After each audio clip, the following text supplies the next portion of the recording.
नमस्कार विद्यार्थी मित्रों।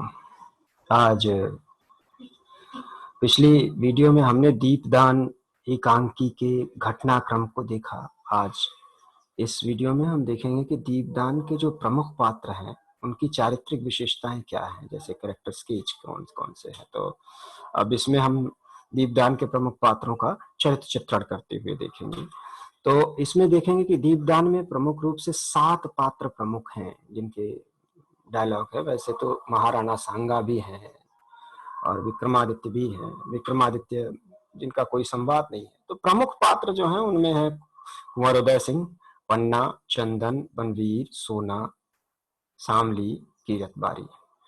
तो यही प्रमुख पात्र हैं और इन प्रमुख पात्रों का की चारित्रिक विशेषताएं, इनका जो कैरेक्टर स्केच आता है उसके बारे में तो परीक्षा में बार बार पूछा जाता है। कभी कभी 3 अंकों का होता है। तो इस तरह की चारित्रिक विशेषताओं से जुड़े हुए प्रश्न अगर आप करने जा रहे हैं तो उसमें कम से कम 3 चारित्रिक विशेषताएं रखेंगे और संवाद के माध्यम से उसे प्रमाणित करने का भी प्रयास कीजिएगा। तो चलिए हम देखते हैं प्रमुख पात्रों का चरित्र चित्रण। तो सबसे पहले हमने चरित्र चित्रण में लिया है कुंवर उदय सिंह का चरित्र चित्रण, क्योंकि कुंवर उदय सिंह एकांकी के प्रमुख पात्रों में से एक हैं और महाराणा सांगा के सबसे छोटे पुत्र हैं और राज्य के एकमात्र उत्तराधिकारी हैं। इनकी उम्र 14 वर्ष है। उनमें देखेंगे कि बड़े इनमें बालहट है। जैसे मैंने ये दोनों बातें आपको पहले ही बता दी कि वो महाराणा सांगा के सबसे छोटे पुत्र हैं। इनकी उम्र 14 वर्ष है और ये यही एकमात्र साम्राज्य के उत्तराधिकारी अभी बचे हुए हैं। ये बाल सुलभ चेष्टाएं इनकी हैं, जैसे कि कोई बालक किसी चीज को लेकर के जिद करता है तो वैसे ये भी जिद करते हैं कि पन्ना से कहते हैं कि धाय माँ तुम भी चलो, नृत्य देखो, दीपदान में भाग लो। तो इस तरह की बातें करते हैं जो बताता है कि उनके अंदर बाल सुलभ अभी बाल स्वभाव है उनके अंदर। फिर वो बताते हैं कि सोना बहुत अच्छा नाचती है, गीत संगीत में उनको बहुत रुचि है। तो इसके बारे में भी वो बातचीत करते हैं और वो रुचि लेने वाले हैं। इस बात को चंदन भी कहता है कि वो नाचने वाले लोग नाचने उनको आजकल इन सब चीजों में आखेट में उनका मन नहीं लगता, तमाम तरह की बातें होती है। तो नृत्य गीत और संगीत में भी रुचि लेते हैं उन्हें। और जब पन्ना मना कर देती है तो रूठ करके भूखे पेट जमीन पर सो जाते हैं। तो अंत में ये और एक चीज और आखिरी बात मेरे समझ में आई कि वो पन्ना धाय का सम्मान भी करते हैं, रूठते हैं, नाराज होते हैं, सब कुछ करते हैं, परंतु उसके बाद पन्ना की बात मान लेते हैं। वो कहती है कि नहीं जाना है तो नहीं जाते हैं, भले गुस्से में आकर के वो जमीन पर ही सो जाते हैं, भोजन नहीं करते, लेकिन धायमा का सम्मान करते हैं। पहले तो धायमा को खुद ले जाने का प्रयास करते हैं, धायमा नहीं जाती तो अपने जाने की बात करते हैं तो वो कहती है कि नहीं नहीं जहरीले सर्प घूम रहे हैं। तो वो उनकी बातों को मान लेते हैं और फिर अंत में रूठ कर सो जाते हैं। तो ये कुंवर उदय सिंह की चारित्रिक विशेषताएं हैं। अब अगला पात्र है पन्ना। कहानी इस एकांकी के सबसे प्रमुख पात्र है ये पन्ना, क्योंकि पन्ना की देशभक्ति, कर्तव्य निष्ठा, वफादारी, ये तमाम तरह की चीजें हैं। तो एक परिचय के रूप में मैंने बता दिया कि वो खींचो जाति की राजपुतानी है। और सॉरी, उदय सिंह यहाँ पर गलत लिखा हुआ है, आप इसको एक बार करेक्ट कर लीजिएगा। ये गलती है जिसको मैं सॉरी हाईलाइट करना चाहता हूँ। एक सेकेंड, टाइपिंग में एरर हुई है तो मैं चाहता हूं कि आप इसे करेक्ट कर लीजिएगा। क्षमा कीजिएगा, ये गलती हो गई मुझसे, उदय सिंह को लिखा गया उदय सिंह की जगह पर। तो इसको थोड़ा सा आप ध्यान दीजिएगा। तो ये हाँ, उदय सिंह की संरक्षिका है, कर्तव्यनिष्ठ है, बड़ी कर्तव्य का पालन करने वाली है, जिसका प्रमाण पन्ना धाय द्वारा उत्तराधिकारी कुंवर सिंह के प्राणों की रक्षा के लिए अपने पुत्र का बलिदान कर देती है। उसकी कर्तव्य निष्ठा और देशभक्ति दोनों को प्रमाणित करता है। वह बड़ी धैर्यवान है और बड़ी दूरदर्शी है, धैर्य से काम लेती है और देखती है कि किस प्रकार से उदय सिंह को बचाया जा सकता है। तो इस बात को विशेष ध्यान रखेंगे। और धैर्यवान होने का प्रमाण यह है कि विपत्ति के विकट क्षणों में भी वो संयम बनाए रखती है और अपनी बौद्धिक क्षमता का पूरी तरह से प्रयोग करती है और उदय सिंह के प्राणों की रक्षा करती है। इस तरह से ये कहा जा सकता है कि वह कर्तव्यनिष्ठ, धैर्यवान और वीर भी है। वीर इसलिए है क्योंकि वह अंतिम में बनवीर के ऊपर अपनी कटार से वार भी करती है। तो कायरता नहीं है उसमें, और वो हर तरह की चीजें आजमा करके बनवीर को हत्या करने से रोकना चाहती है। तो मित्रों, एक गलती हुई स्लाइड में, इस वीडियो में, तो ये उदय सिंह आप जरूर कर लीजिएगा इसे करेक्ट। ठीक है, इसके लिए क्षमा प्रार्थी हूँ। चलिए आगे देखते हैं पन्ना का चरित्र चित्रण, उसके बाद देखेंगे बनवीर का चरित्र चित्रण। तो बनवीर भी एक प्रमुख पात्र है, क्योंकि जब तक किसी फिल्म में विलेन नहीं हो तो हीरो करेगा क्या? तो उसी तरह से इस एकांकी का एक प्रमुख पात्र है बनवीर। तो बनवीर महाराणा सांगा के भाई पृथ्वीराज का दासी पुत्र है। बड़ा ही क्रूर है।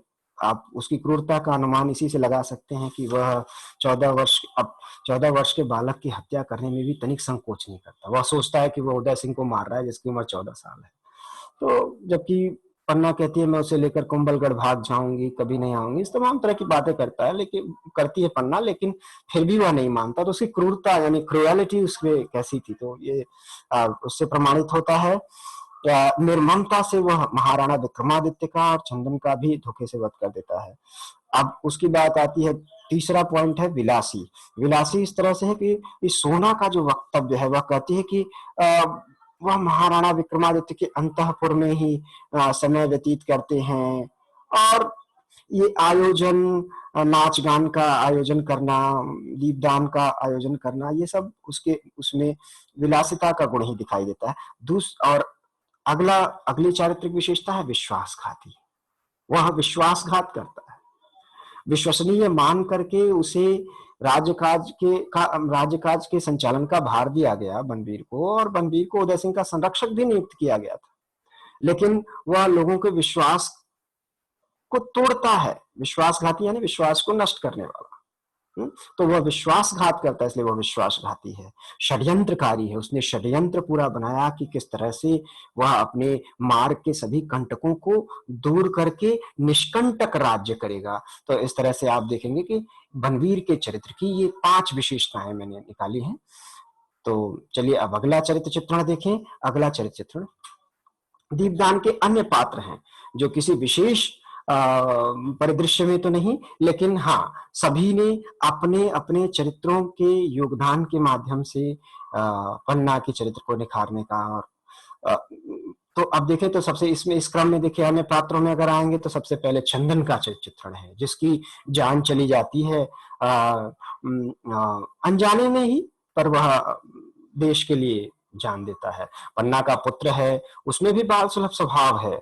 वह भी क्योंकि वह केवल इस बात से दुखी हो जाता है। देखिए, बाल सुलभ स्वभाव का प्रमाण बताता हूं कि वह सिर्फ इस बात से दुखी हो जाता है कि आजकल कुंवर उसके साथ नहीं खेलते हैं। अब रही बात उसके वीर और साहसी होने की, जब उसे वह सुनता है शायद काली छाया आ रही है, या फिर अचानक से उसकी माँ कहती है कि कोई होगा, तो वो तुरंत कहता है कि मैं तलवार लाऊं क्या।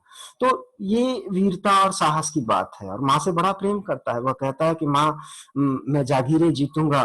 तो एक विशेषण और आप जोड़ सकते हैं कि मातृ प्रेमी, माता से प्रेम करने वाला। वो मैंने नहीं लिखा, आप जोड़ सकते हैं। मातृ प्रेमी, माँ से प्रेम करने वाला। वो कहता है कि माँ, जब मैं बड़ा हो जाऊंगा, जागीरे जीतूंगा, तो मैं उसमें एक मंदिर बनवाऊंगा और मंदिर में आपको रखूंगा और आपकी पूजा करूंगा। क्या तुम मुझे अपनी पूजा करने दोगी माँ? तो इस तरह की बात वो जब करता है, तो वो बताता है कि किस तरह से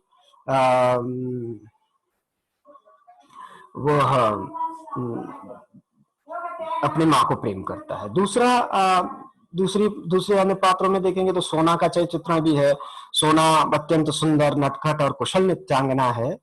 और सोने के नटखट स्वभाव का, सोना नटखट है, इसका प्रमाण आपको मिल सकता है जब वह कहती है कि चंदन ही कहता है कि अरे ये हमेशा कविता बनाने वाली, गीत गाने वाली, नाचने वाली, ऐसी गुमसुम होकर के क्यों जा रही थी जैसे किसी ने सांप का जहर खींच लिया हो।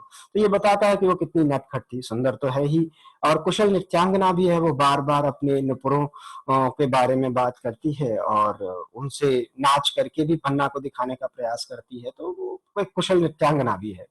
और उसके बाद तीसरा, अन्य पात्रों में देखेंगे तो तीसरी पात्र है सामली। सामली जो सामली का बड़ा महत्वपूर्ण सामली बड़ी महत्वपूर्ण भूमिका निभाती है, क्योंकि वही आती है जो सबसे सर्वप्रथम सूचना देती है पन्ना को कि उदय सिंह की जान खतरे में है। तो सामली का चरित्र बहुत ही महत्वपूर्ण है। तो अब वह बड़ी विश्वसनीय है देश के लिए।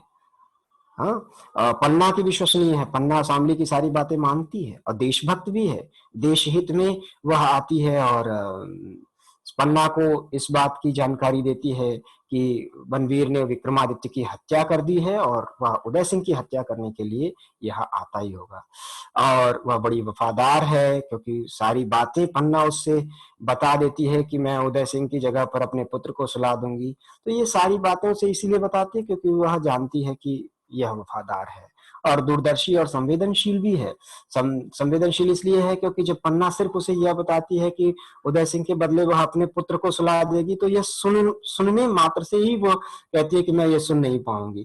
तो इससे ये लगता है कि वह बड़ी संवेदनशील है, बड़ी भावुक हो उठती है। तो पन्ना कहती है कि जो शामली सुन भी नहीं सकती वही मुझे करना है। और एक अगला चरित्र है जिसने महत्वपूर्ण कार्य किया है, वो है कीरत बारी। कीरत बारी भी वही बातें हैं। वह कहता है कि किसके ऊपर मतलब भैरव बाबा की आंख चढ़ी है जो उदय सिंह का बाल भी बांका कर सके। वो बड़ा वफादार है, विश्वसनीय है और कार्यकुशल है, अपने कार्य को करने में बड़ा ही चतुर भी है। वह कहता है कि मेरे पास कोई माल मत्ता है नहीं, इसलिए उसकी टोकरी कोई फिर से कोई ये नहीं पूछेगा कि उसकी टोकरी में क्या है। तो कीरत बारी अच्छा बड़ा वीर भी है। जब पन्ना कहती है कि उदय सिंह के प्राण संकट में है, तो वो तलवार लाने की बात करता है, उसमें वीरता भी है। तो वह वफादार भी है, वीर भी है, विश्वसनीय है और कार्यकुशल भी है। तो इस तरह से दीपदान के अन्य पात्र भी हैं जो अपनी भूमिका का निर्वहन करते हैं। तो मेरे हिसाब से मैंने जो प्रमुख पात्र रहे दीपदान में, मैंने उनकी चारित्रिक विशेषताएं आपको बता दी। और अब अगले वीडियो में हम आपको बताएंगे कि दीपदान एकांकी में कितने प्रकार के दीपदान हुए हैं और इसका शीर्षक दीपदान ही क्यों रखा गया है। और यह भी बताएंगे कि इस एकांकी का उद्देश्य क्या है। तो तब तक के लिए चलते हैं। और आप देखिए, आपको कहीं भी किसी भी प्रकार की समस्या हो, आपको कुछ प्रश्न पूछने हो, आप बेझिझक कमेंट में लिखिए और जरूरत पड़ने पर मैं आपको अपनी व्यक्तिगत ईमेल आईडी दूंगा। आप उस पर भी लिख करके आप अपने प्रश्नों के बारे में, अपनी चीजों के बारे में, अपनी शंकाओं का निर्मूलन को आप अपने डाउट क्लियर कर सकते हैं, अपनी शंकाओं का समाधान कर सकते हैं। तो चलिए आज के लिए इतना ही, फिर अगले वीडियो में मुलाकात होगी। धन्यवाद।